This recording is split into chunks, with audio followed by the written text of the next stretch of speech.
Atam meni söygünidek, menmu sizlarni söydim.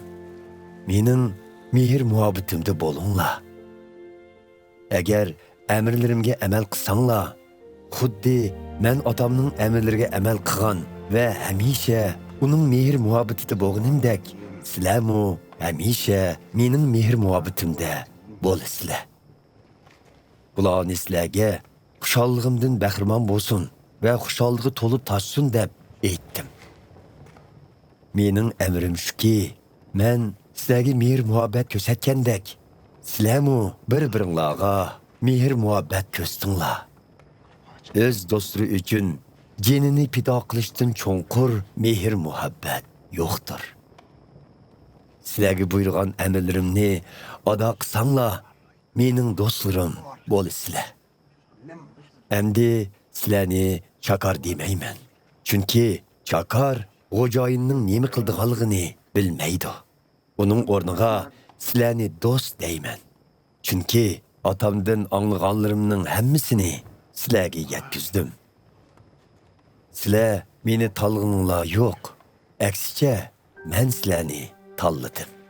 Men sizlarni meva bersin hamda mevalaringlar menga saqlansin deb tayinladim. Mushundaq meva berganinglarda mening nomim bilan atamdan nima tilsanglar, atam shuni beradi. Sizlarga shuni əmr qilamanki, bir-biringlarga mehr muhabbet ko'rsatinglar. Bu dunyoning odamlari sizlardan nafratlansa, sizlardan avval mendan nafratlanganligini bilinglar. Sizlarmu bu dunyoning odamlaridan bo'lgan bo'lsanglar, bu dunyoning odamlari sizlarni o'zining deb söygan bo'ladi. Biroq men sizlarni bu pog'ni dunyodan ayirib tanlag'anim uchun endi bu dunyoga mansub emaslar.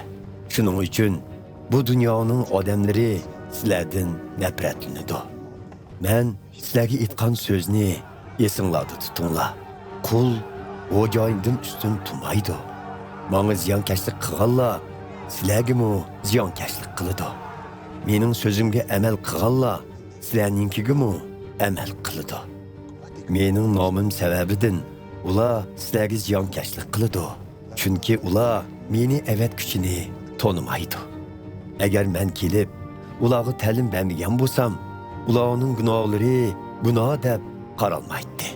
Lekin hozir ular o'z qilmishlarining yomon ekanligini bilmadik deyolmaydi.